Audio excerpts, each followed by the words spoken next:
This is Hitoshi Matsumoto. He is Big Man Japan.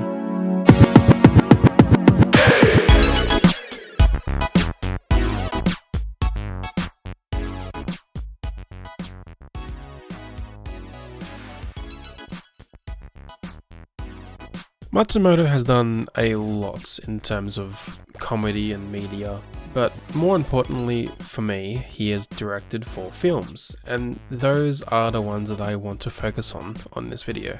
If interest in this video is good, I've already started writing scripts on the 4 individual films, and I'll get those out sooner or later. But for now, in this video, I just wanted to go over them quickly and go over Matsumoto's life. Very briefly. Matsumoto was born in 1963 in Amagasaki, Hyogo. I probably butchered that. I definitely did. He has stated that he grew up poor, but credits this fact when talking about his imagination and creativity, as his poverty kind of forced him to basically entertain himself through made-up games and activities, which led him to, in my opinion, be one of the most best comedic masterminds I've ever seen. Most best. I didn't write that, I put most in there. He has been involved in many films and TV shows and many other pieces of media. One of the more locally popular ones is the one where the Scream came from, you know, the famous Scream. And maybe after I finish doing videos on his 4 directed films, I'll move on to that stuff. It's something that I would definitely like to do. But today, in this video specifically, I just want to go briefly over the 4 films that he has directed. Very briefly. My lip hurts during this, so some of the words I'm going to say may sound weird. I don't know why it hurts. I think I've cut it or something. Big Man Japan. In 2007, Matsumoto released his first directed film, Big Man Japan. And it's definitely one of the films of all time. The film is a mockumentary-style exploration of a reluctant superhero named Daisato.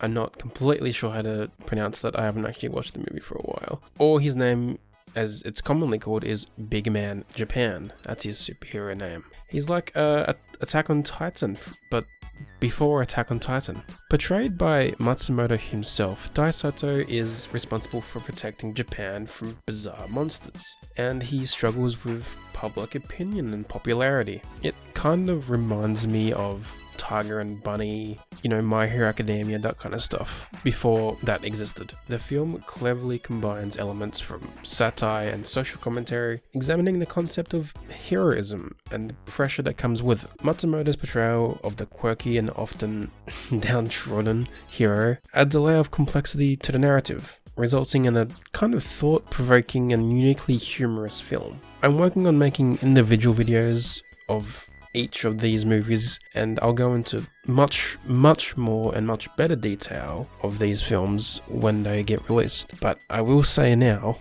this film is kind of life-changing, for better or worse. Symbol. In 2009, Matsumoto released Symbol, a weird, strange, dialogue-light film. It challenges the conventional storyline structure. Challenging probably isn't the right word, as the storytelling is just funky. The film follows a man who wakes up in a mysterious room filled with countless buttons, and as he presses these buttons, he finds himself in absurd, surreal, or just weird situations or happenings. Also, the buttons are little angel dicks. That's the little baby angel dicks. That's what they are. That's the most I'm going to talk about it. Symbol showcases Matsumoto's weird, unorthodox approach to filmmaking with very minimal dialogue, as the film relies on visual storytelling and absurd situations. The film's cryptic nature encourages viewers to interpret the meaning behind its weird, odd narrative, making it a very enjoyable but brain-heavy experience in the best way that I can say that. When us as a group, as we watched it, first read about this movie, it told us that it was 2 storylines that will converge into one. And while that technically is true, the way it happened is very interesting, and as much as it doesn't really converge, I love the way that it kind of did. I'll go into it more in the actual video of this movie comes out, but it's great.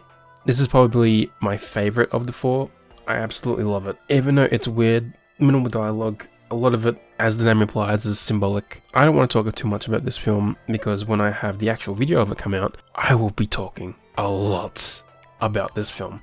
It is my favourite. It is the one that I have the most opinions of, and it's probably something I will find myself watching again sometime. Now, let's move on to probably my least favourite of the four. R100. In my honest, humble opinion, despite having the most awards, I believe this to be the worst of the four. Not to say that it's necessarily bad, but it's just not great. It's just hard to watch, as Matsumoto's exploration of unconventional themes continues in R100 in 2013. The film centers around a timid furniture salesman who joins a mysterious club that provides him with unpredictable dominatrix services. God, that is a line. That is a line. The line between fantasy and reality blurs as the protagonist struggles to maintain control over his life. The thing is, after every dom scene, there's this ripple effect on his face.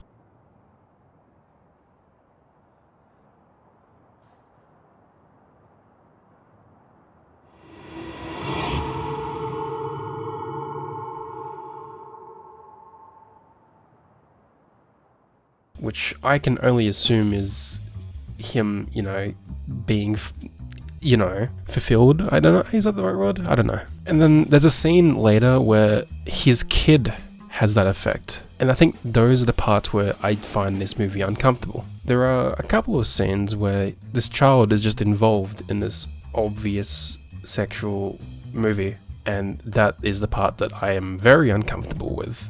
And I wish not to discuss this further, and I will be talking about it more in the video that I make on it, in which the video will most likely be a giant rant, because I don't like it. It's very uncomfortable. You can notice that this section is significantly shorter than the others, and that is basically because I don't want to talk about it as much as the others right now, for obvious reasons. Scabbard Samurai. This, for me personally, is probably the hardest one to write for. It's significantly different than all of the other movies. The main plot is about a disgraced samurai who lost his sword and is forced to commit suicide, or to be executed. But before that, he is sentenced to the 30 days. He must make the Lord's kid laugh in 30 days, if not, then he dies. As the group we watched this, we went into this last after watching the three other movies, and we thought that it would be kind of more of the same, and we were completely wrong. While a lot of the comedy was similar, it was not the same. And that isn't a bad thing. That's not something I'm complaining about. I'm genuinely surprised with how good this is. The one thing that I personally missed when looking at this movie was in the tags, and one of the tags is drama, which is something that hasn't really been in any of his movies, and we were completely, well, I at least was completely caught off guard by the drama in the movie, and it was done really well. The video I make on this movie will go much deeper into this, and will be very spoiler heavy. And the reason is simply this video, I don't really want to be a review. I don't want it to be like a nitpick. I don't want it to be like these movies are good or they are bad. Obviously they are all good in their own right, except for R100.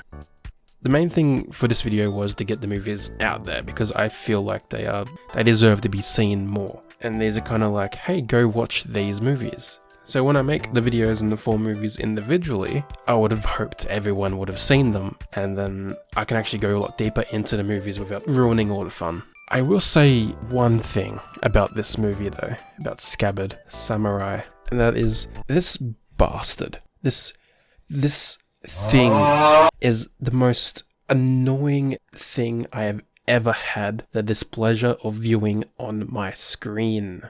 You've heard of like lead poisoning stare. This guy, like, I swear to God, this guy was like breastfed lead. Good exercise. This could be your phys ed. Cheat on your man, homie. Ah, try to sneak through the door, man. Can't make it. The shit's stuck. Out of my way, son! Door!